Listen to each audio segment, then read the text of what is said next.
Hello! Hi friends. నేను మీ కవిత రాణి. ఈరోజైతే నేను ఒక న్యూ హెయిర్ స్టైల్ అయితే ట్రై చేశాను. చాలా బాగా కుదిరింది. మీరు కూడా మీ పిల్లలకి ఇలా ఒకసారి ట్రై చేసి చూడండి. దాన్ని నేను ఎలా వేసానో కొంచెం వీడియో రూపంలో చేశాను. నచ్చితే ఒక లైక్ చేసుకోండి. స్టార్ట్ చేద్దామా? ముందుగా మనం జుట్టు బాగా దువ్వుకున్నాక ఇలా రైట్ సైడ్ నేను పాపిడి తీసుకున్నానండి. పాపిడి ఎంత నీట్‌గా వస్తే మనకి జుట్టు అంత నీట్‌గా కనిపిస్తుందనమాట. ఇప్పుడు నేను 3 పాయలు తీసుకున్నానండి.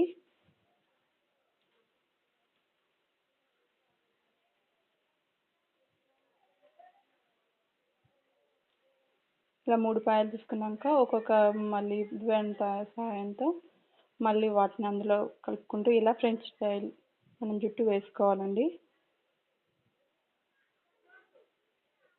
ఇలా నేను అన్ని పాయలు వేసుకొని